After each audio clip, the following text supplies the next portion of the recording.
Everyone is welcome here, it's time to make new friends. Fill your Glencairn. Share a dram with the spirit of Edmonton.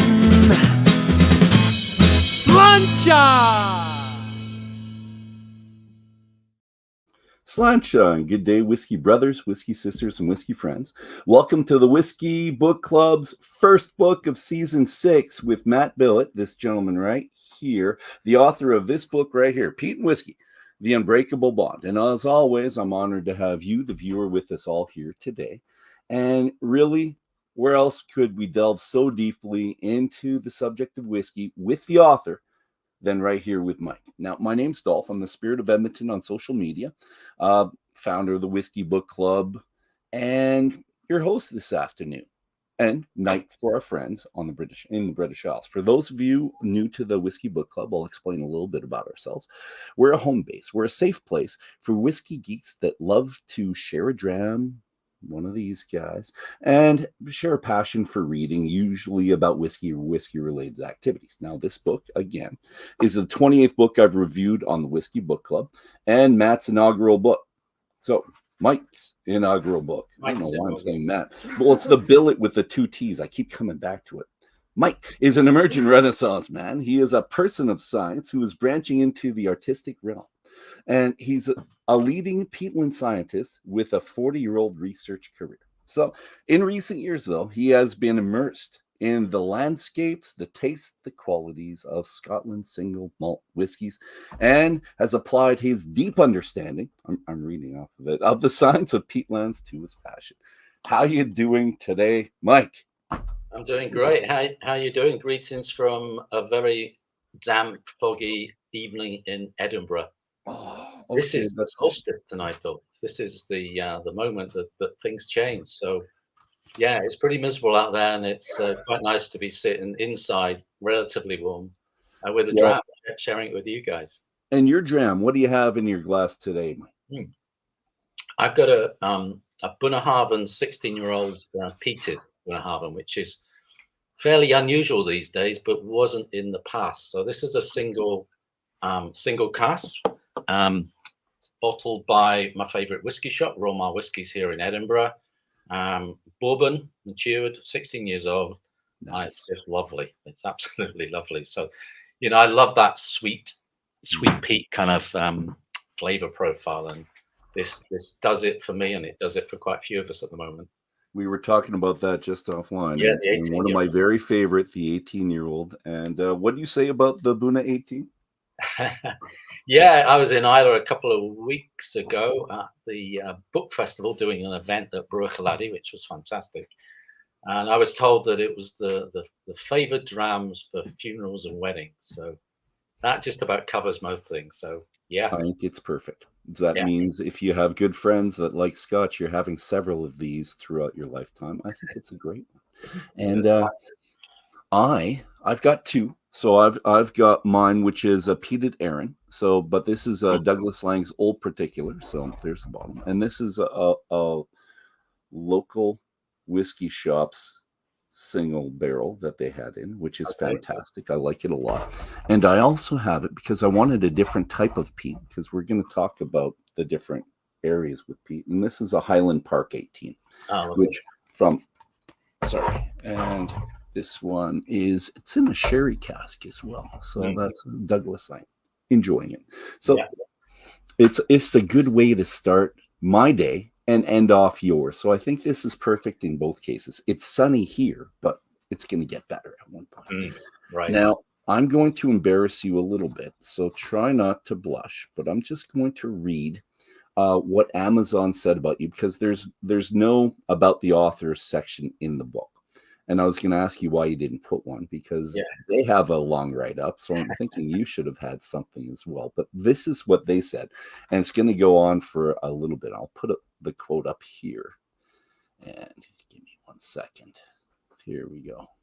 Now, Mike Billett started researching and writing it, so Peat and Whisky, after stepping away from academic work. He trained as a geologist, and after a varied and at times unscripted path in academia, he became a peatland scientist of international repute, working in the British Isles, Scandinavia, the high Arctic, and, I love seeing this, Canada. He studied and observed at close hand the changes that were taking place to these globally important carbon-rich ecosystems. So after decades of writing scientific papers, a book aimed at a new and varied readership represented a fresh challenge, and he did very well. Unconstrained by the journal editor and the demand to compress and conform, he quickly realized it needed a completely different form of narrative. And I love this. He went back to university, took a course in writing creative nonfiction based around new journalism movement that came out in the American 1960s and 70s. It was exciting, liberating, and he had never heard of it. So let alone read Wolfe, Didon, or Truman before. So his love of whiskey has taken him on a journey, or more correctly, an odyssey. And I do like that, to expected and unexpected places, often on foot. And we're going to talk about that. He travels to abandoned bogs that were once in the heart of distillery peat production and takes the reader to places to reimagine the past. And he does it with his puppy as well, which I think is great. In doing so, he explores the special relationship that exists between Scotland's national drink and the nation's most abundant and arguably most important soil, peat. He unpacks the science that underpins our understanding of peated whiskey, and more importantly, the research into how peatlands function and have the potential to lock up huge amounts of atmospheric carbon dioxide. Whew. That's quite the write-up. They did very well for you. Well, I helped them with it. Did you? We'll put that on the back jacket. I would have liked to see. Yeah, well, you know, publishers are power, aren't they? Oh, yeah. Well, once this skyrockets, you're going to get a second edition. You can do what you want a little bit more. Yeah, well, there's some quite nice quotes on the book. Well, you know, Charles MacLean. I believe this to be among the most important books about whiskey ever written. I'll take that. I'll take that any that and what Broom said as well. Both of them. Exactly. Broom at the bottom. So yeah, did a lovely introduction, Dave. So, and you know Dave fairly well. Yeah, I've met him a number of times. I sense of place. I had some discussions with him about peat. Okay. So a few lines from me on peat towards the end of the book. And you know, one of the things that was important for me, being a first-time author, particularly in the whiskey world, was to, you know, get someone like Dave to contribute. And he said he'd be honored to do it, which was wonderful. Well, him and MacLean, that's pretty heavy hitting on the first on the front. It is. Yeah, I don't know where I go from here, but it's not a bad start. Up and up it goes. Is there anything else you would have added to that we don't really talk about? Because we talked about the scientific background, just starting in your writing field. Anything else that kind of exemplifies you that you would like people to know before? I think it's important to know that I've never worked in the whiskey industry before. So I come to this subject with no preconceived ideas. I come to the subject after stepping away from the cold face of academia. Now, it's impossible to step away totally. You know, we're still writing a few papers, and I've still got very good contacts. But all of a sudden, I had time to explore this area. And you know, whiskey is, there are a lot of scientists like myself who enjoy a dram. Enjoy going to the pub afterwards, and very often on our travels around the world, you know, there'll be whiskey in the bag. And certainly one of the first questions I get asked when I go to Canada or Finland is, "What's in your bag, Mike?" You know, so after like what's under the table. So yours is what's in the bag. So they're expecting you to have something really good. So I mean, we did a lot of field camps, and it was always nice after a day in the bog to have a dram, and you know. And I'm imagining your days in the bog would be often either warm, muggy with lots of bugs, or very wet and a little bit miserable at the end. In either case, I think the whiskey. Bug life is part of working in the bog, and it's not that pleasant. But you know, there are ways of dealing. I mean, you mentioned a number of places I worked, and we had a number of big projects with Canadian scientists. I worked in Ontario, a peatland near Ottawa called Melbourne. I worked in the northwest, so we flew through White Horse up to Inuvik, and we worked on some peatlands on the north slope of the Arctic, right at the mouth of the Mackenzie River, and that was bug hell. I tell you, that was bug hell. So we set up field camps, helicoptered in and out, and these are big international groups of scientists who are coming together to try and tackle some of the the biggest, most pressing problems. And my last trip was to a place called Billett Island on the north tip of Baffin. Island, okay. Which was to look at these incredible landscapes which are warming quite quickly and releasing carbon to the atmosphere. Again, that was part of a big international team, and we all come in with our own expertise. So I took my sort of knowledge of peat and had more time to read about whiskey, something I've always enjoyed, and then started to come across lots of what I thought were misconceptions or lack of understanding. Okay. And that's not necessarily the fault of the individuals involved, because if there's no book out there that can tell you about peat and what it is, it's hard to get that sort of information. So I spent 3+ years researching and writing the book, and I basically read Adolf every book on whiskey I could, spent a lot of time in the archives, and developed my connections to the whiskey world, because I was a new boy coming in from the outside, but fabulous how well I was. They embraced the project. I got to meet lots of people who answered all my problematical questions and explained things to me. So I learned fast about distilling. I've not got any qualifications in that, but as a scientist, I was just fascinated by gathering the information, doing this research, and digging as deep as I possibly could into some of the ideas that sit behind peat and whiskey. And of course, in Scotland particularly, we've got this 400-year love affair with peat. It's part of the DNA of this wonderful spirit. The book really explores how that relationship has changed in the past, as you know, and also how it might change in the future. And I think one of the really interesting areas, I don't know if we'll get to talk about this tonight, but is what I would call global peat. And this is the arrival of a series of whiskies and distilleries that are using local peat and making something which I think really does speak to terroir. We can talk about terroir, and I'm a little bit skeptical, as you know, but I think when you start to push out and look at peatlands around the world and how they're how they can contribute different flavors, it's a fascinating area. So. We will have that conversation, a big lead up to that too. And what was really important for me, I saw Westland and Copperworks as well, and I'd interviewed the owners there. So I'm going to bring that in, but I don't think we're getting that far into the book today. I think, well, for people to know, they know me fairly well. It's usually 11, 12 pages. I think I've got 17 or 18 pages worth of questions for you. It's a large font, but it's a lot of questions. So let's just throw that picture up there, because you mentioned peat. You're a world traveler, but now we're going to focus on peat. And if you could, kind sir, let's give our viewership a definition of peat, something they can hold on to throughout this show and the next one, because unless you understand that, it's going to be a hard time with this whole book, right? So. I mean, peat is basically a soil, quite simply a soil. It's a soil that is made up of partially decomposed organic matter. Here's a piece of peat. So this is from Edy on the islands of Orkney in northern Scotland. So this is dry peat now. So peat is 90% water by weight. And of course, to burn it, either in a kiln or in a fire of some sort, you need to dry it. So distillery peat is around about 40-50% water.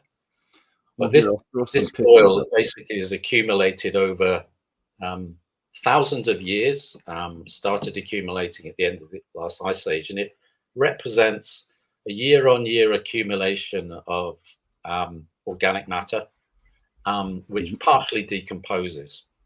And over time, it creates a sort of a stratigraphy, a layering, which records the past. some of the organic matter breaks down quite quickly. Sugars, for example, break down quickly.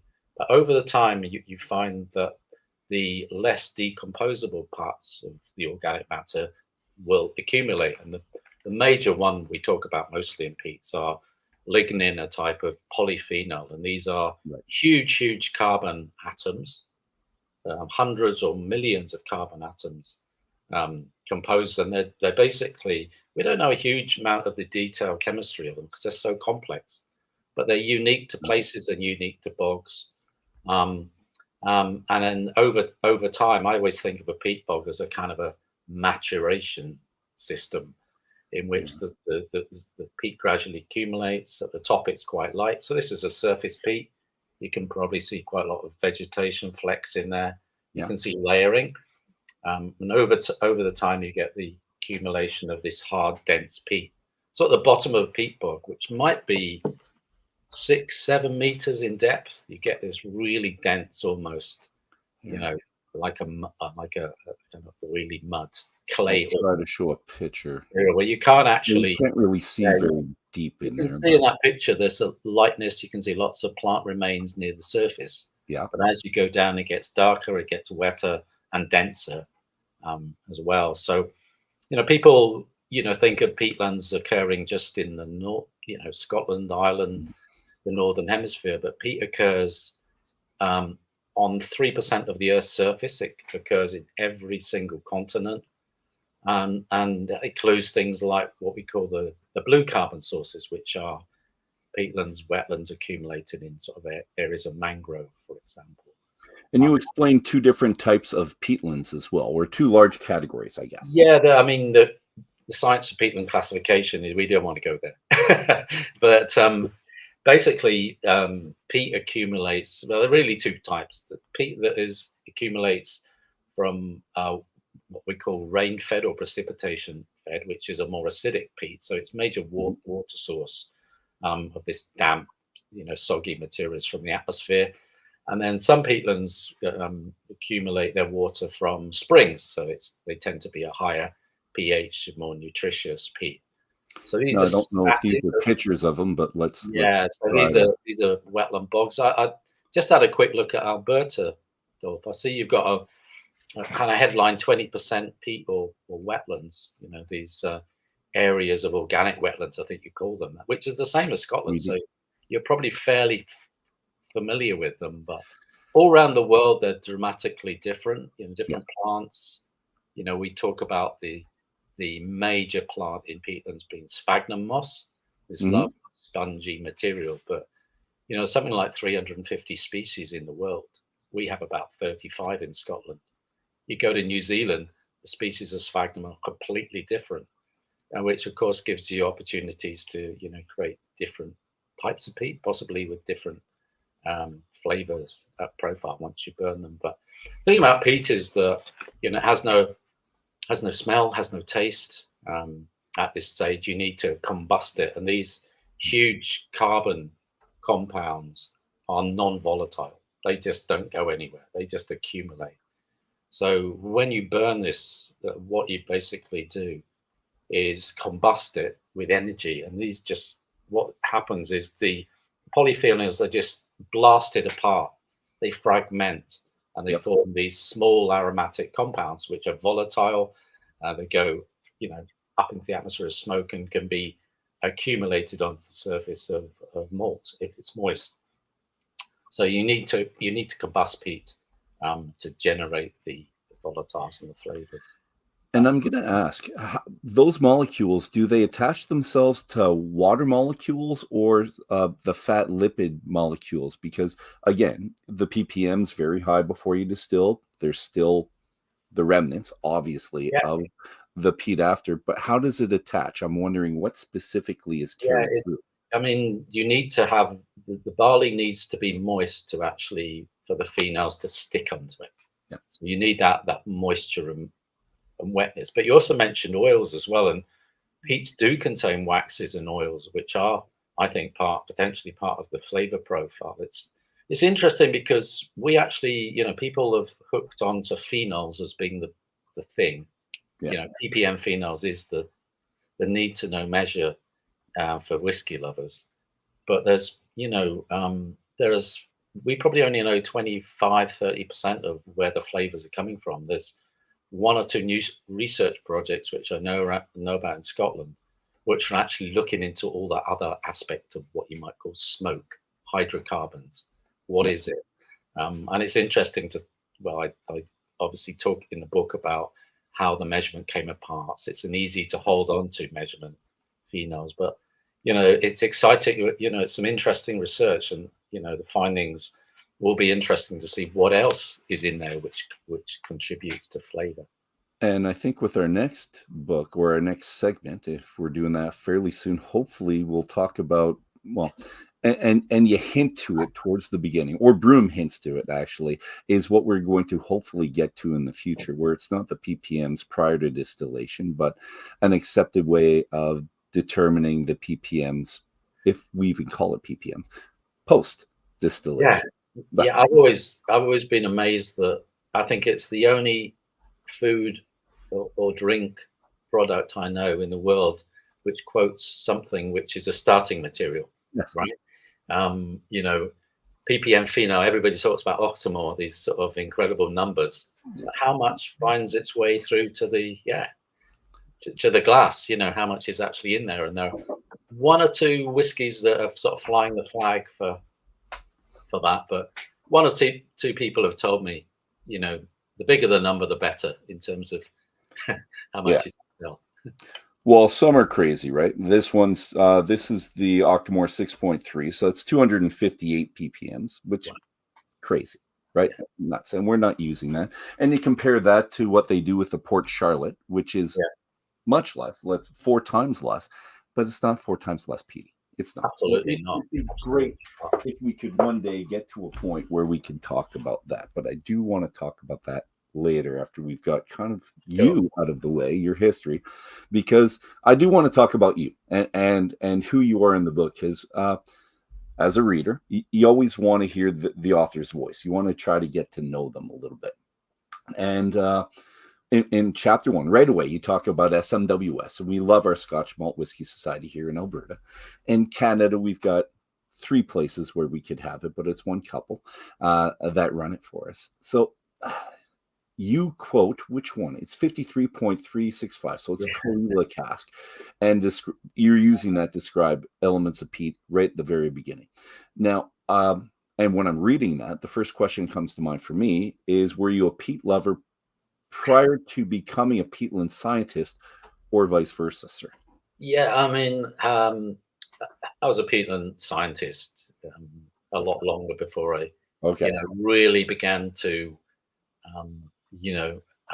have the opportunity, shall we say, to explore whiskey. I enjoy all types of whiskey, Dolph. Peated, unpeated. I mean, I love some of the flavor profiles from some of the Highland unpeated distilleries. I'm enjoying whiskey made from New Zealand with Manuka smoke. I'm not, I just see this as it has no boundaries to me. But so I think there is a connection, because from my research and understanding of peat, you see this incredible material. I mean, if you really want to upset me, tell me peat's mud. It is not mud. That's the last thing in the world it is. It's an enigmatic, mysterious, wonderful sort of material that is so interesting in so many different ways. And I think once you kind of get into that area of science, I mean, a lot of peatland scientists do enjoy peated whiskey. There's no doubt about it. But I think it's that sort of bit of knowledge which takes you a little bit further in your exploration of this category. So when did you try peat the first time? Was it one of those very cold or very, I don't know, very wet nights, and someone brought it out of their back? Some scientists that had been there for years and years. And it was actually a little bit of a story. Please do. The first Caligula is a huge favorite of me, and it is the Caligula 18-year-old was the whiskey that got me into the kind of malt category. And it happened after a stag weekend with a bunch of French friends. One of them, All right. unfortunately, forgot his passport and couldn't get home to his wife in Paris. And after some some difficult phone calls for him, he spent 2 days with us, and he was so grateful that he left half a bottle of Kalila, 18-year-old, and myself and my wife That you took. tried it, and we thought, wow, this is. It just took me to a different place. I'd just never, you Okay. know, really experienced something like that, and then. You know, from that day, I think Kalila, you know, as a distillery, is one that I love. But that was when it started, and that was probably 20 years ago when I really, obviously blends were part of it. We would take bottles of whiskey into the bog, but nothing, it was what you could grab at duty free on a flight. Got It it. really didn't matter as long as it had some alcohol in it. But Well, yeah, on the cold nights, it's Yeah. almost essential sometimes to warm because you get cold to the bones sometimes, right to So- the depths. So So interestingly, it was a Frenchman who got me into single The malt French. whiskey. Of course, the French are wonderful lovers of malt whiskey and knowledgeable people as well. So with these guys, we used to go on ski trips, and everybody would bring their own bottles of malt, and we'd line them up and talk about them, enjoy them. Great night after skiing. You're a little bit sore, you're a little bit cold, and you have 6 bottles in front of you or something. That's pretty impressive. And I don't know if you're in the hot tubs or something after skiing. That's one of our traditions. We love that. But there's very few things that seem more homey, very encompassing, Yeah. happy than that type of scenario. So good for you. Yeah. And my French friends absolutely adore whiskey. Are my French Canadian friends and my French friends and my Belgian French friends. They're there. Well, and they're probably friends because we connected over whiskey. So I shouldn't make that. Yeah, and very soon after that, with the same group of friends, we used to go and stay with someone in Speyside, which was very close to Aberlour, and within literally a few kilometers there were 3 distilleries, and I started to explore them and kind of look through the windows and walk past them, and one of those was Ben Rinnis, which I talk about in the book I like as well. So yeah, I got into Speyside, not that Speyside is the area I love most in terms of whiskey, but just the history and the connections to the landscape and people and things like that. So, Well, I might be asking you offline because I'm planning my trip this summer. So 3 weeks in Scotland, and Edinburgh, and from Edinburgh we're doing the whole. So we're going south and Glasgow, and from Glasgow a little bit north and a little bit south, and then into Islay for 3 days, and then back to the mainland and all the way around. So we're going northeast, not completely north, but northeast, and we'll go through Speyside and around. So I will ask you your opinion on certain distilleries. The thing is, I love whiskeys, and I can find something I love with just about every whiskey that I have. The problem is you don't know where to go to have the best experience with the whiskeys. So those are the questions I really need from people. But enough about me. It's not about me. It's about you. So what I want is what I can tell everybody is that in your initial chapter, you can see that you have a sense of humor. And I found it really interesting, really funny when you describe peat using the usual whiskey tastings. So I'm gonna click on this so some people can see it. And although I do a lot of quotes, everyone should go buy the book, which is coming out on October 8th. Here but came out last October for you, correct? Sorry, came out last October in Europe. It came out, and it was 12 months later in North America. So copies have found their way to North America, probably via Amazon, but it'll be in all bookshops and available. We got ours. And I love, so let's do this. Color, dull brown black with much lighter orange brown flecks, fibrous and non-uniform, characterized by darker layers with some of the strata opening into air-filled elongated cracks and elliptical voids. Nose, odorless. Mouthfeel, rough, grainy, slightly gritty. tasteless. So you did taste it, and there's other parts where you show that you do taste these things, which I found really interesting. With water, a little change. Most runs quickly away or rests as droplets on the surface. So that's on page 17 for people to do that. So that was a great idea. I thought that was really fun. So that's kind of it comes from my geological past, and we were very much. You asked me about me, and as a scientist, you learn to describe things, and you learn to observe, and you learn to interpret things. So describing a rock was a big part of what we did. So when I look at peat, I look at it in the same way. But I thought I'd have a little fun with whiskey tasting notes. And as you can see, I do in the book as well. I mean, I enjoy reading whiskey tasting notes enormously, but have a little chuckle. And I know some of them are more serious than others. I'm not a serious guy with it. I love the SMWS ones above all others. They're very entertaining, but I taste one whiskey one day and one whiskey the next day, and it's different. And that's the wonderful thing of it, about it. I mean, as a scientist, the last thing I want to do is what you might call anatomize whiskey. I really unpick it in huge detail. I just love the magic, the art. Okay. Let's keep it that way, but maybe just know a little bit more about some of the science, I suppose.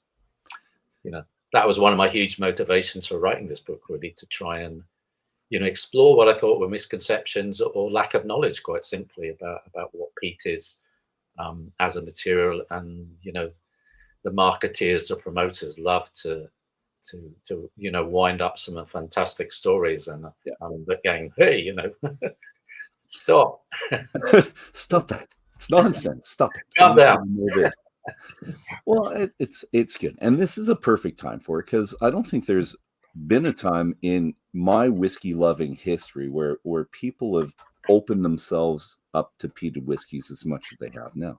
My wife, even after 10 years, maybe 15 years of having her try the whiskey, because I always said, this is wonderful, this is fantastic, and she wouldn't like it at first. She would put it to her lips, lick her lips, and she would say some derogatory comment, something. But now she loves it. And when she asks for a whiskey, I ask something, because we usually give each other blind whiskeys and we ask each other. So we have fun with it. She'll ask for a peated whiskey probably 2/3 of the time. No, 3/4, even more. Most of the time she wants a peated whiskey. So I'm very happy. I'm glad you did this book. And when I was told about this book, I couldn't wait. And I think I emailed you, it must have been a year and a half ago, about it. And you told me you'd get back to me when it was finished, or it was being published and you knew the date. So I've been waiting a long time for this. Yeah. I think the publisher said, just hold on a little bit, and something like this obviously will work better close to the release date. But I'm glad you got a copy and glad you're enjoying it. I mean, it's there's a lot there. One of the things I'm really proud about in this book, Dolph, is the amount of notes and references. I mean, you don't have to read them, of course, but my frustration, I think that's from my scientific background, is I like to know where things come from. Yeah. So if you want to, you can drill down and go to the source material.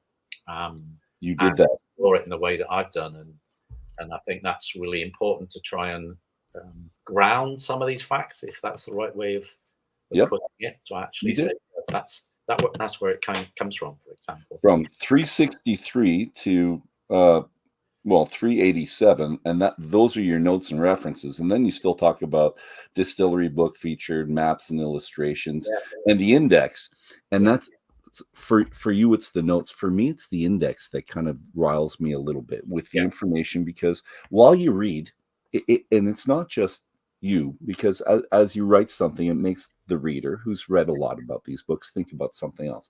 So it's nice to make the connections and kind of pop ahead or behind or find the index. So your scientific background made reading this book way more enjoyable because of the extra information that's there. And if people read it or not, who cares? But it's there and it will direct you. So that's good. And I think this is going to do very well with us here in North America over Christmas. I think this is going to be a Christmas book that people will put on their Christmas list. So, and I have Christmas lists every once in a while for my children. It's like, you might want to look at this because they can't get me whiskey anymore. I've got too much. So it's usually things that are around the periphery. And this, I think, will be a great book for other people. I've already got this. Yeah. I mean, unless it comes out in hardcover. If it comes out in hardcover, I got to get that too. Yeah.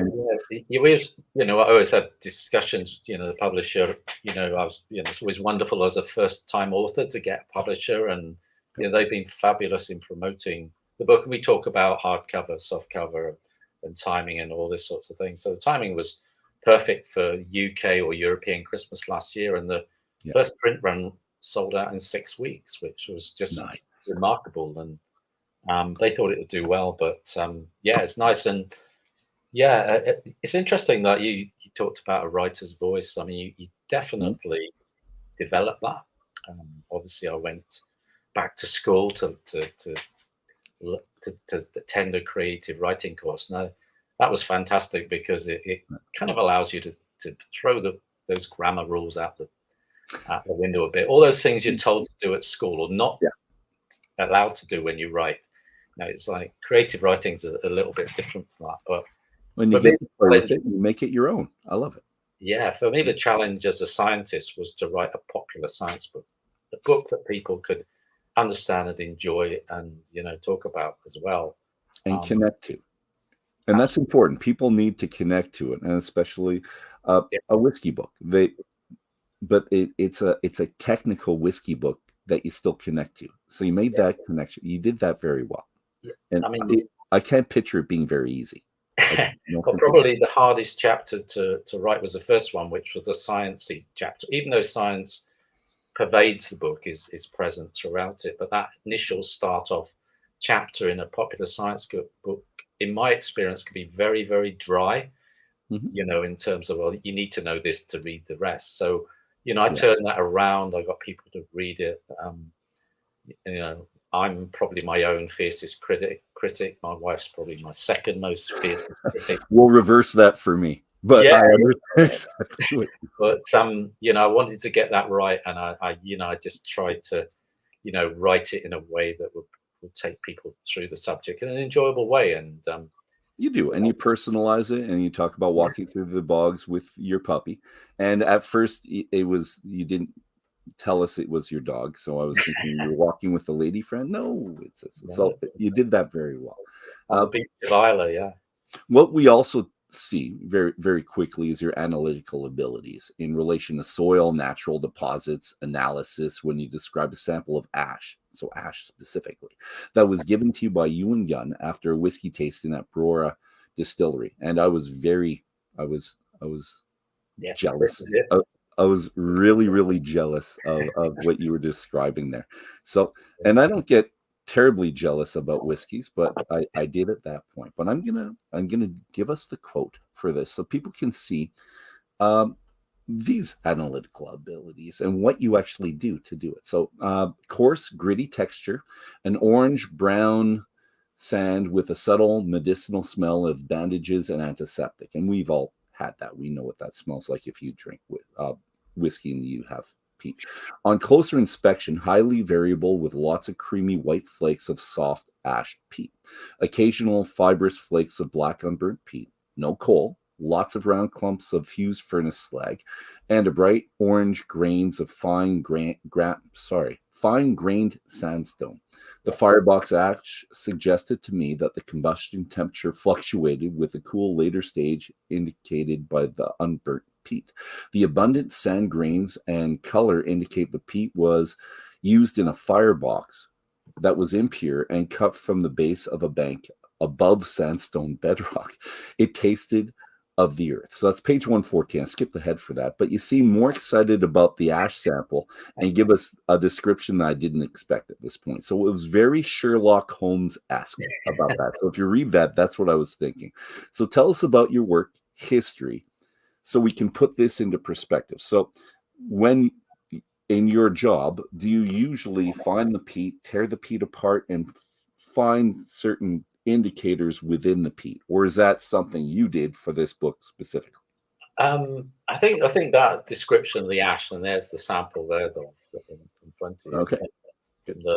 Brora firebox, last fired in 1965.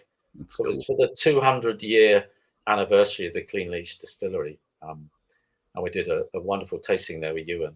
But I think that description really comes from my geological past, where we were effectively trained to describe crystals, minerals, grain sizes, structures. And it's the same way that I would describe, peat samples as well.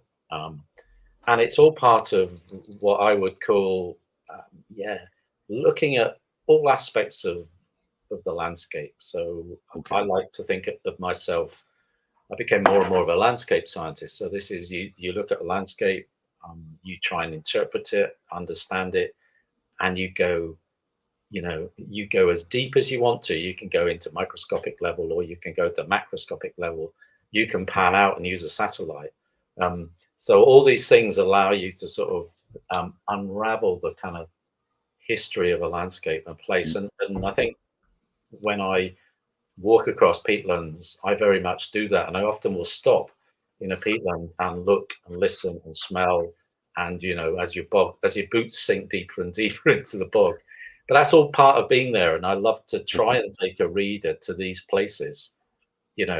I love reading this kind of stuff myself. And I really enjoy, sitting in an armchair with a dram and being taken to weird places in the world. Right. People have done strange things I wouldn't dream of doing. So, that's I think that's, in some ways, Dave Broom writes, his Sense of Place book. He's very into describing, whiskey and the history of whiskey as part of place, landscape, tradition, the artisanal aspects as well. And I see, that's how I enjoy, the whiskey world. Distilleries, everyone is different, everyone has history, and it's just fascinating. It is. And I took his World Whiskey Masterclass. I think this was 10, 12 years ago or something like that. So you get that sense from him in everything he's doing. So not just the recent books, but his online persona, the before online stuff was really heavy with COVID. He's a great writer. Hopefully get him on here one day. I'll get you to actually bring him on, maybe. Pull him in. But not just that. I think you're the perfect person to help me out with this. So when I've led tastings over the past 8 years or so, I've made a point of to ask everyone present if they can distinguish between the different types of peat. So for me, I would have had something like this, the Arran, as well as the Highland Park peat. And I would have tried to make them focus on 3 different aspects. So it was either medicinal, it was either heather-like, or it was forest fire-like. And I'm wondering if that's not enough of a distinction. And because when I read this part of you'll get to know I love my quotes. I just throw up the quotes all the time. So when I read this, I was thinking my 3 is not enough. So peat smoke has complexity and depth. It's completely different to a wood fire in its tarry, ashy resonance, in your face, punchy, strong aromas, or the hot, acrid, khaki yellow sulfur smokiness of a coal fire that seems to stick to the back of your throat. Comforting, soulful, timeless, and even romantic to me, peat smoke is all of these. So reading about terroir in peat in chapter 5, we see that you do a further analysis of 7 or 8 peat bogs in Scotland, and that this might help me distinguish between my different types of peat. So how would you modify my list going from just medicinal, heathery, and woody to something more specific, do you think? Yeah, I mean, this, I do talk a lot about terroir in the book, and I think terroir has been over marketed, or I think when you look at whiskey, and I'll talk about one particular distillery in a minute, and its relation to peat bogs. So much of the flavor that we taste in whiskey comes from the distiller, the production of the whiskey, and you can modify the flavor profile considerably by cutting in different ways, using different still size. And everybody talks about Khalil and Lagavulin, so exactly the same ppm spec in the barley, but dramatically different whiskies. because of the manufacture or the distillation process. So, I mean, in terms of the various flavor profiles, I mean, people talk about Orkney peat, Highland peat, Isla peat, and what will give the difference in flavor profile in terms of peat smoke, because the chapter I don't talk about terroirs at the chapter name. The title I use is Every Peat has got its own smoke. Yep. And there's no doubt that different peats have a different smoke. And the key thing is, does that find its way all the way into a glass of 8-year-old, 10-year-old right whiskey? So I think that the flavor profile of peat or peat smoke in a whiskey can be changed so much. And the distillery where I talk quite a lot about Torvaig, and maybe we're going to talk about that again. What they did in terms of deciding the flavor profile or the smoky peat flavor profile they wanted was to kind of I talk about opening up the phenol black box. So they did different distillation runs. They dialed down the cresols, which are the big Ardbeg, Lefroy kind of tarry kind of flavors, and they upped the guaiacol phenol component, which gives you more kind of spiciness as well. So I think terroir can be, or the source of the peat can be changed so much by the distillation. And then I mentioned earlier this evening how we know so little about the various flavors or other aspects of smoke apart from the phenol. So I mean, people hang on. The question is, do you keep it simple? And I think having a kind of 3 components is fine, but when you get to 7 or 8, whoa, people are gonna walk out the room, maybe. I don't know.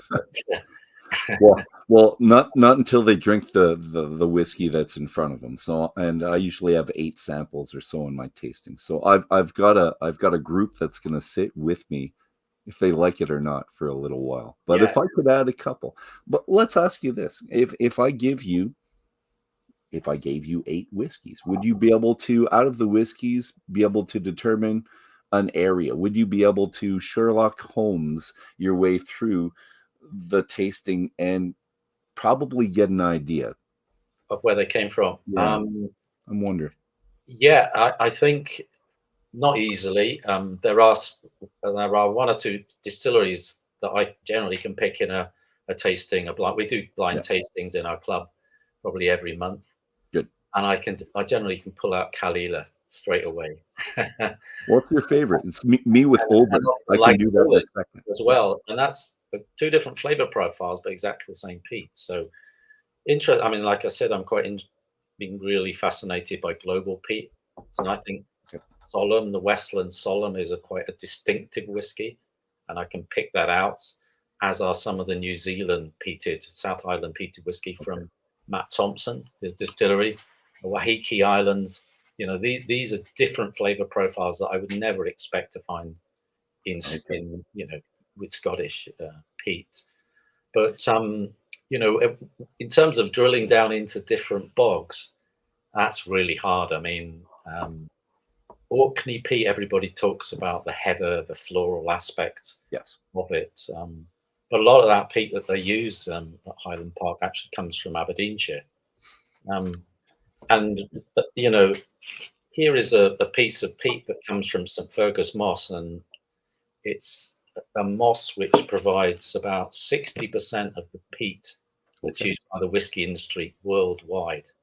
And that peat bog is 1 square kilometre. And you think about all the different flavour profiles that are generated from that peated malt, it's remarkable, really. And the other thing also that as a peatland scientist, peatland vegetation obviously changes from bog to bog, and it can change quite rapidly. You probably you look at your wetlands, your organic wetlands in Alberta, you'll see quite big differences in plant type. But peats will occur at different altitudes as well. But the other thing that happens is you cut down through a peat, say your peat is 5-6 meters deep. As you cut down through it, you're going through an age profile of vegetation. As you get closer to the bottom, you're getting into vegetation that colonize the land surface 5 or 6,000 years ago. Right. And it was quite different because the climate was quite different. So your peat bog, from St. Fergus, each year they're cutting down, and you're exposing different older peat, which has a different, vegetable or plant makeup. So, there's You a lot. describe how it gets hotter down below as well. The further down it gets, the more condensed and Not less hot, flavorful and more heat linked. Correct. I wouldn't. Yeah, I mean that's wetter. I mean, you need to go into the geology to get warmer. But in the peat bog, you wouldn't just. It would just. You'll get to a standard sort of temperature, but it wouldn't get warmer. But it would certainly get wetter and denser. And there is a perception when you look at a lot of what's written about peat. It's the near surface peat which was favored by the distillers. Well, to be honest, nowadays they'll take what they can get because it's and many of the distilleries. I talk a bit about Glenmorangie, which of course hasn't got a sniff of peat in it, but in the old days it was a peated whiskey, and I was very jealous about as well. Your ability to have those from the 40s and 50s, I think you said. Wasn't me. It was Angus McRailed, who's Whiskey Sponge. He had tasted these, and he's an expert on rare and old whiskies. Lucky man. Yes. But yeah, I asked him some questions, particularly about coal, the flavors of coal, because I've read quite a lot about it, and I was skeptical. Good scientists are skeptical people, right? Yes. I agree. I'm going to go on a little bit of a rant just for people, and I don't want to say too much, but with this in mind and what you've just told us, we can tell that there's so much to learn about peat in the first chapter, and I don't want to tell or ask too many more questions about it because I want people to buy the book. But I will say this to my fellow peat heads out there, though: you should buy the book, as you're going to learn something right away, giving us a fresh insight into what we all love so much. So what else happens is it's important to think of peat as something that has a specific harvest time, and what happens if the conditions are right, which I never really made that connection or even thought about it in those terms. So I like what you said on page 151. You liken peat process to farming potatoes. So just thinking of it in those terms, and describe the process that's used. So you went through the peat process. So this was helpful for me, not because the process is foreign or terribly complicated, but we tend to limit our initial thoughts about the process of cutting and drying. So we link it to the pictures that we've seen in the past. So just that it's dry, and we don't think any more of it because it's just what we've seen and emblazoned on our memories. These guys and the people packing them up. It's just that's where our imagination goes. So the images our marketing departments have emblazoned that, but there's more to it. So do you have any misconceptions or very basic ideas about peat that you needed to address? So for me, it was that it's dependent on times of the year, and it's also dependent on a farming kind of thought process about what they do and when they harvest and when they dry, and it's timed. Yeah. Right? So is there anything else that you wanted to address, something that you believe we should all know and hopefully hold on to after we read this book? If nothing else, hopefully you remember this. Yeah, I mean, you presented some fairly, the romanticized imagery of peat cutting, and it's still, done in that way. But to create the volumes of peat that you need that agricultural, that kind of farming approach. It's a peat farming approach, and much of the machinery comes from that culture. In fact, the owner of the St. Fergus Moss, he's also a farmer. So, so you need that to cut the volumes of peat that you need to. Yeah. Anyway, so I mean, there are quite a lot of other sort of misconceptions, I think, about peat, and you see them all the time.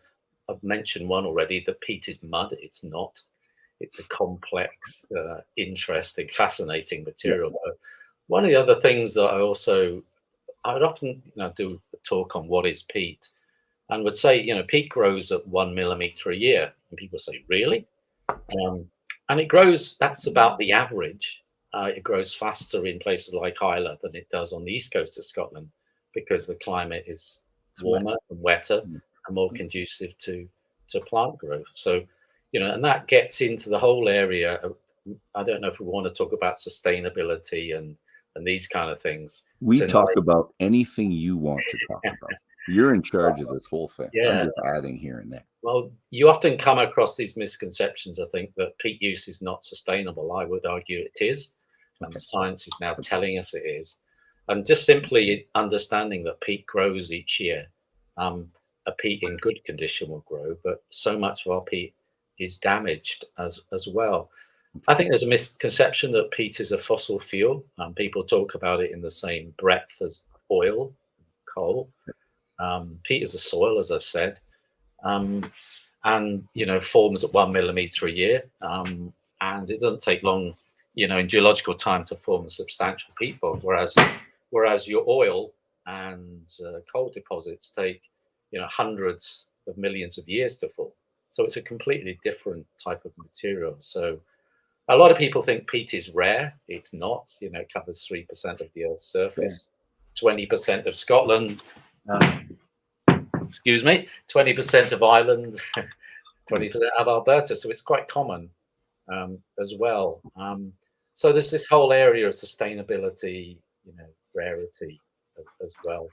So I think I tried to change. And there's a lot of, it's interesting now, of every tour you do on a distillery, somebody now will ask, should you be using peat? Is it sustainable? Are you involved in restoration? And that's fantastic. Because those are the right questions to ask.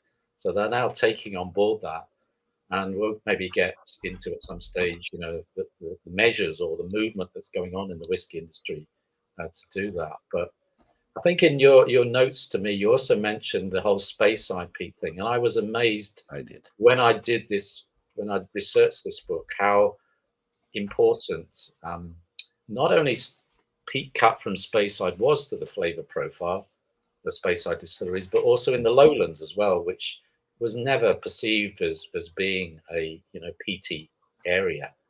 So I came across tasting notes of an old Rosebank, which had without doubt peat, and I uncovered where the bog was that Rosebank used. So making those connections. I mean, peat was such a big part of the profile of many parts of Scotch whisky, but and I obviously in the book explore how that has changed and where we are now compared to the past and the reasons for it. One of the major reasons, of course, was the arrival of coal and the opportunity to change or the availability of a new fuel which would power large stills. So you can't generate enough energy by burning peat to produce large amounts of large amounts of spirit. So coal became the fuel which allowed distilleries to grow in size and produce much larger volumes of distillate. So that was a big step change, I think. And I do like, I explore the whole energy kind of story in chapter 3. Especially after World War II. Yeah. But let's just add to this. Longmorn, I want people to think of these. Longmorn, Glen Grant, not hard to picture peat. Mortlock, maybe not hard to picture peat, but Glenfarclas and MacLean in the 40s to 60s, you said, were peated. And I was, I'd love to try it, any one of those. But all these regions, and I'm wondering, and we'll talk about this later, hopefully, but is it the development of the peat in the different regions that made us think of the different regions in that way? Yeah, I think, obviously, when I think of the regions, and obviously there's a lot of discussion about whether they actually still stand now compared to the past, but Islay peat, the Islay region obviously has a dominant peat profile. Highland region has a level, but the peat, but it's stepped back. The lowland region was basically unpeated. And obviously you've got Campbellton with its kind of salty, sort of fuggy, I would say, somewhat dirty sort of flavor profile. And that's so, I think peat is a big part of the regionalization for obviously Isla and the Highlands. But but from my research, obviously, there were times when it was part of the flavor profile. And we don't think of it in those terms. We don't think No. that the regions are because they use peat or didn't use peat or a different type of peat. Yeah. So we're bringing in this book peat to the forefront in the decision-making determinations from those in the past. This is one, this is the other. And Speyside, again, you talked about that. So was it the centralization of the maltsters, or was it the railroad bringing in the coal that changed Speyside? It was first of all came the railroad before the centralization. Coal from primarily the central belt of Scotland, where I live, to pretty much any region in Scotland. So it was the railways and also these puffers, these little steamships, which plied their way up the west coast of Scotland, which took coal to the Isla distilleries, for example, which allowed them, to generate energy in a different and arguably a more efficient way. So that was, and then obviously the arrival of the maltings. What that did was basically dramatically reduce the number of maltings. Became a centralized way of peating, of generate peated malt, and they tended to go to individual peat bogs. So at one time, I spent a few afternoons just digging around everything I find, particularly barn art, about the individual peat bogs. Many of them were related to distilleries, so a distillery had their own peat bog. So there were probably 60 or 70 at one time. But when the maltings really kicked off in the 60s and 70s, you see this huge reduction in where peat was cut, and we end up now in this dominant region of Scotland, Aberdeenshire, particularly one moss, which produce large amounts of peat. And I mentioned in the book this peat company in the Orkney Islands, the Edy Peat Company. Okay. And why was it that they became so dominant? And often get asked that question. And I've asked local people, and they say, well, the peat was just good. And I think not necessarily in terms of flavour, but what I should say is that on the east coast of Scotland, our climate is cool and dry. We talk about the warm, wet west, which is that lovely weather you experience in places like. Here, I'm going to put this map on, and maybe this map will help you with the explanation. Yeah, of so right, or no, this one. We're into Orkney, but those are areas which it was relatively easy to cut peat because the climate was dry, and so therefore you could build an industry around peat cutting at regular times from these drier areas. And Edy had huge deep peat deposits. I travelled there. I write about it in the book, which their peat at one time found their way to dozens, 30, 40 distilleries, which I found out all over Scotland. And it was the peat. It was actually analysed. Sent it to laboratory, and it was the best peat. But I think it was just physically. It was at the time they were just hand cutting. But harvesting was much easier, and it's well known even nowadays that it's very hard to harvest peat in Isla on some years. It's just too wet. You can't get peat out of the bog. You need a dry peat to actually, cut it. You feel sorry for them. This map. That's a map to explain that. Well, up north, the darker colors are the most dense. That's right. This is a carbon map, I think. Okay. So it shows the concentration of carbon-rich soils. So these are dominantly peatlands. A peatland is anything over 50 centimeters depth of organic matter. That's what we have in Scotland. So you have the peat bogs right up in the northeast. You have the Outer Hebrides as well, southwest Scotland as well. So that's that combination of poor drainage, slow organic matter accumulation. And it has to be over top of rock to be a peat bog. Rock or sand, an old peat deposit, an old soil. Yeah. But here's another one, hard to see, but it just shows the peat bogs and the distilleries close by as well. And these ones, if you're looking at them, the blue markers, are those the largest peat bogs or the peat producers? Yeah, so the one in the very north there is Hobbister Okay. Hill, which is the Highland Park source. The one in the very northeast of Scotland is St Fergus, which is the dominant one. Okay. And in the middle there, you've got Tomintal, which is no longer used. And of course, to the south and west, you have the Isla peat bogs. And then down into the Campbellton Peninsula, there you have peat bog, which is no longer used. So it was used up till about 15 years ago. It just became too sandy and too impure. So that map is a little bit out of date, but there are one or two mosses, one or two new mosses on Isla as well.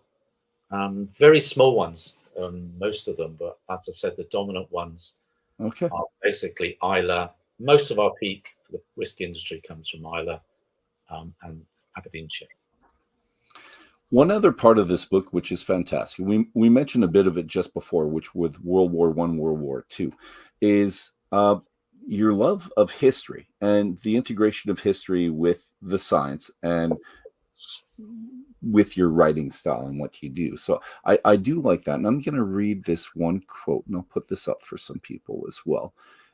And so ended the remarkable story of a short-lived maritime peat trading company that during its heyday influenced the taste of whiskey made at 1/3 of Scotland's operational distilleries, exploring the well-established shipping lanes. Edays, is it Eday or Edie? Edie to the locals.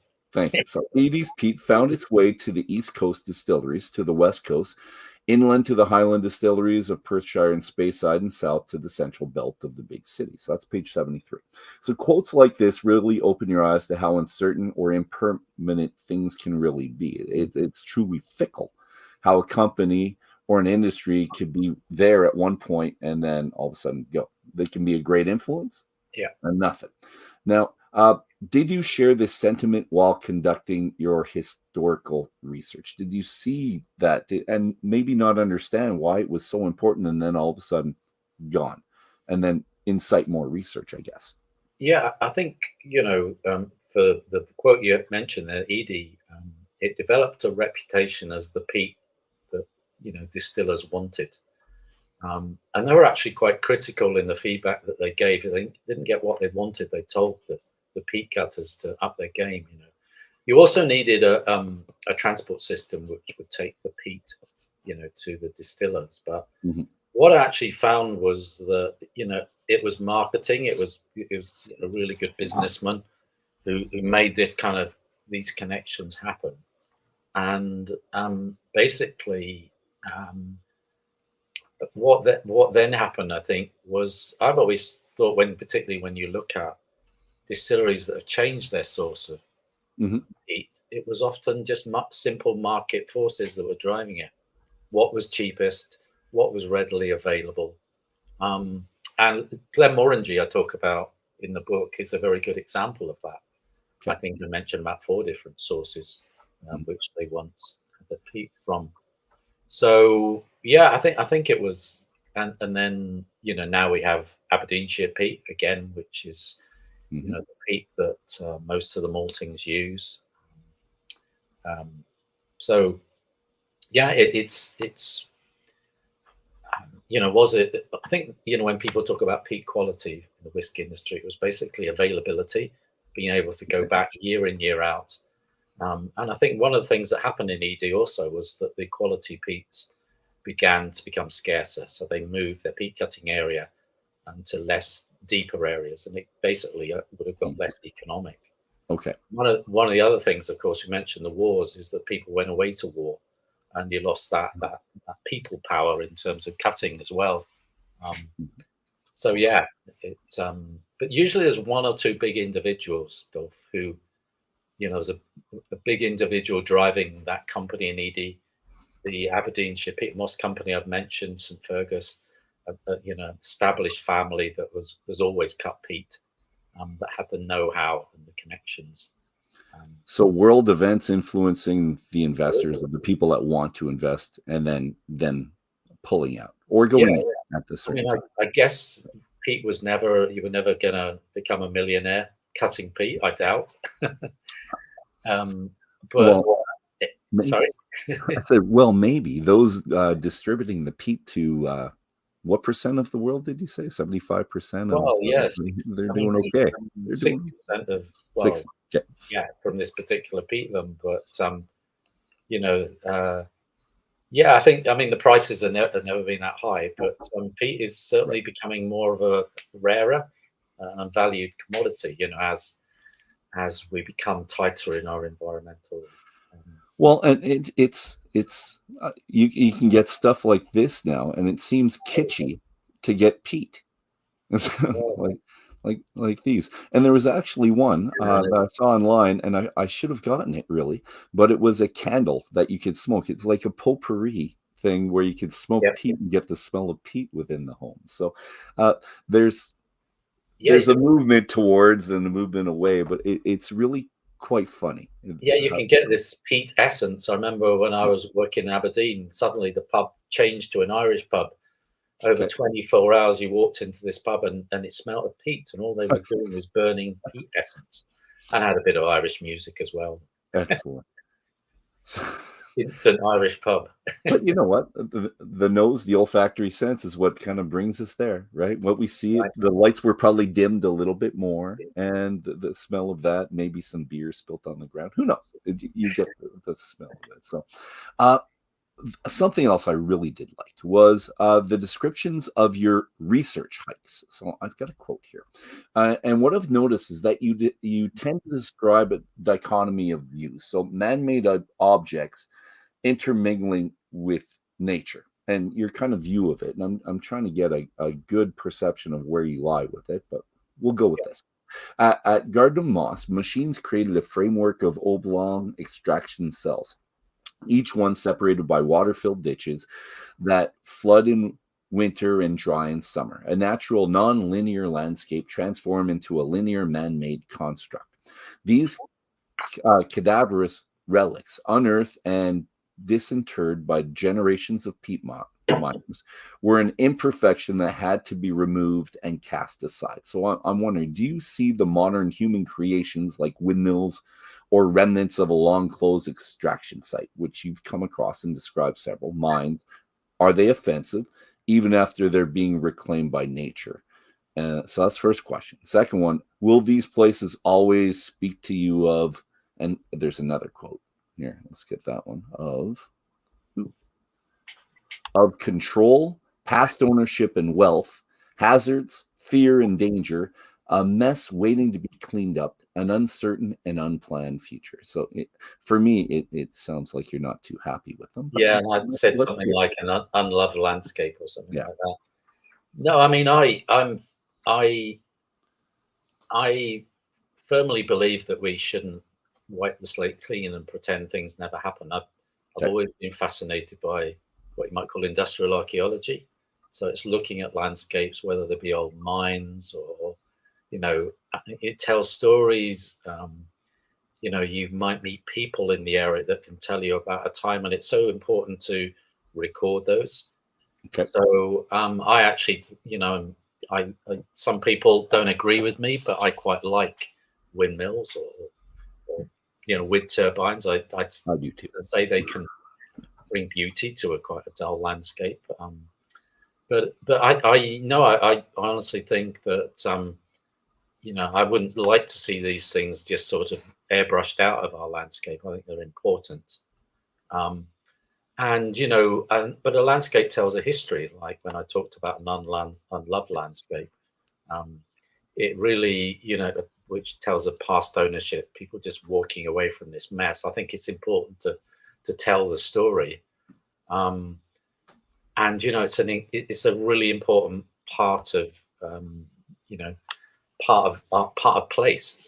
And I think in the book, I was, you know, that example from Gardner Moss that you put up there was from lowland peats, and I never knew these peatlands existed because we have this rather romantic view about peatlands, that are these beautiful wet places full of beautiful cranes and birds and, you know, all sorts of wonderful insects and plants. So that's fair enough, but there are an awful lot that aren't, and that is part of our peatland past, a part of our heritage. So I was really, it was probably the walk I enjoyed most, or even though it was quite hard, was to walk across this old industrial landscape and tell the story of these peatlands, and how important they were at one time, how important they were to the communities that existed there, as well. So I think it was important to get that balance right. Wouldn't necessarily work on a beautiful kind of, natural history program or whatever, Right. but Right. they are peatlands nonetheless, and it's also a cry to repair them, to restore them, because many of the these sites, the operators were just able to walk away from them and just and they'll never recover like that. So is it the history of power abuse that riles you up, or is it the physical scars that's left over that no one wants to deal with that really bothers you? I think the physical scars. I don't think power. Is we're all we're all prisoners of the power generation that goes on in our lives. We need power. Yes. So I tell the history of this change in power use, primarily in relation to the whiskey industry. But that's not something that riles me up, as you say. But I think what is disappointing, and what and it's something that can be put right, is to see these damaged landscapes, which in the past we haven't really had the knowledge or the desire to restore. And peatland restoration is not rocket science. It's very, very simple. But I've worked on the science of it, and there are an awful lot of people who are working in that area, and we are making some strong steps in terms of restoration. So, but it's about providing that knowledge, I think, talking about it as well. Is it as simple as covering up the drain and letting it settle over years? As simple as blocking up the drain. A peatland will never recover if the landscape is dry. So you have these huge drainage ditches, and all you need to do is block them up. The water table comes back, and in many cases, the vegetation will then follow, and the peatland will start to lock up carbon again. Excellent. Well, I'm going to wrap this up for today with just a couple questions, because I want this vision, people to have this kind of vision of you as we leave today, and another vision when we come back the next time. So on your research hikes, and do you have a name for them? Do you call them your quests? I don't know. Do you have my research hikes? Yeah. Is what you call it to your wife? I'm going on a research hike this weekend type thing? Yeah, you could call them lots of things. She calls it, "Are you mad?" Is it? You came from another mad walk. They're kind of yomping over these landscapes. No, I don't. I mean, it's a lot of them are not easy to walk around, and it's important to tell people where you're going and tell them when you're coming back. And you've got to do your research. But I worked on a lot of peatlands, but you have to be careful. I mean, people don't come out of peatlands sometimes. Well, it's rightfully scary. They are. Yeah, it is. But we'll get to that in 1 second with a brewery, not a brewery manager, but a pub manager. But on your hike, you come across the odd pub, you do. And there you've included firsthand information from locals in your research. So you say that. Now, do you use this firsthand information in the pubs that you get from the owners or the people you talk to? And for the most part, were they corroborating sources to bolster what you already knew, or are you getting more information and new information from these people in the pub after your research hikes? You make me sound like an investigative journalist there, Dolph, but it is a bit like I had the quote before. I read your Sherlock-esque quote, I know, people can actually have this of you. I think it's an honorable one. Yeah, I don't have any preconceived ideas when I go and talk to people. Sometimes it's a bit daunting talking to someone, but I think there are so many stories, there's so much information there, and occasionally you get gold dust. You get gold dust in terms of the stories, and the pub you mentioned, meeting old miners telling me the story of how the Dutch came and opened up the peatlands in the lowland areas.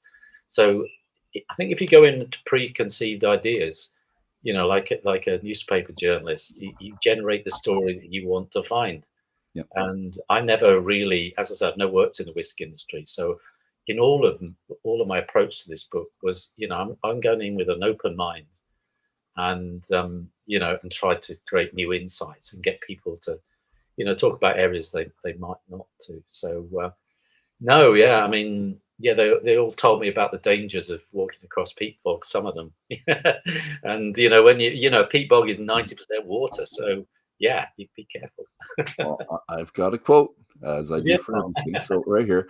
So one location, and just like I said before, the pub manager where you're intending on walking, she gives you her phone number. Probably a good idea, because you described this as what happened on that walk. So accompanied by the crack of a rifle shot and the thud of shotgun fire and exploding clay pigeons, and how, unsurprisingly, walking through the moss is foolhardy, and I regretted immediately. A challenging assault course of ditches and drains, and some 3 meters deep and more than 1,000 years old. And for some reason, I'm picturing quicksand a little bit. You get your foot stuck. Yeah, yeah. And I'm wondering if you've lost very many boots or shoes along the time, just being sucked right back up. So maybe snowshoes in Canada might help you out for the bog. Snowshoes are part of our equipment when we're doing our science on the peat bog. But what I've lost in peat bogs is my pride often, What am I doing here? There's no one to see you except maybe your dog in these instances. So no one has to ever know about them. Is there any special or really dangerous kind of situation of note that happened where you were in dire straits and you're thinking, oh my God, what did I do? Why did I come here today? No, I don't think so. I've always, I usually try and go with someone who's mad enough to accompany me. Good. And I think working in peatlands, you do work out. One of the best things in our Scottish peatlands is to follow deer paths or animal tracks, because they pick out the dry places. Okay. Smart. So there's a lot of knowledge that helps you, but I don't recall any particular. Yeah, I've lost Wellington boots and things like that, but like I say, just my pride, as well. So, yes, but saying that, Dov, some peatlands I just don't go into. They're just too dangerous. And this is not your first rodeo. You understand these things. You have the experience to do this and not. Whereas if I go to Scotland and I decide I want to walk through a peat bog with my wife, I hope that we don't end up on the news somehow. Local Canadian couple, local Canadian couple went walking here. And there's lots of tourist bogs which all have boardwalks down there, which are really pleasant ways to get around. So that allows you to do it safely. Well, and I need that. I do think so. So we're going to leave it on that notion. This romantic trek with you in the countryside, coming up on a pub here and a pub there, maybe with a friend, maybe it's your dog, talking to the people, getting information, researching more stuff. I think that's a great view. And let's couple that with the Sherlock Holmes-esque abilities to decipher what's around you and the history of it. I think we're firmly in a fantastic place to go on. Could be a movie. I might ask you next time, who's going to play you in the movie? I know that if you ever in the movie have someone play me interviewing the movie, I want to be one of two people. Let's go with Brad Pitt. I want to be Brad Pitt. Or what's Brad Pitt's best friend there on Ocean 11 all the time? George Clooney. That's it. So if you ever get the movie, if I could be George Clooney, ask me that question next time, and I'll do the casting. Perfect. The casting for you. We'll do it. Well, it's the book, and like I said, this Christmas it's going to sell like wildfire here. So your name's going to go up and go up. So we good. We're good for tonight. Is there anything that you wanted to add before I close us off for this? No, just thanks for inviting me on the show, and we'll continue, I hope, and talk about this wonderful material, that is so part of this wonderful drink that we all enjoy. So good health.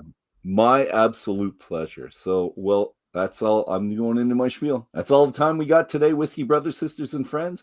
It's been a fantastic morning or early afternoon for me, evening for Mike over here, I hope. And thanks to all our listeners who joined us today, and mostly those that join us in the future. Special thanks to Mike. Hopefully we'll find a date pretty soon where we can finish off a second segment of this. As a final note, you don't want to miss a minute of these programs episodes. You're clicking like, subscribe. As always, let's hold up our glass. Here's to good company. Thank you, sir. Here's to your whiskey, which all this peaty whiskey around me is fantastic. And here's to good conversation. Sláinte. Have a fantastic night.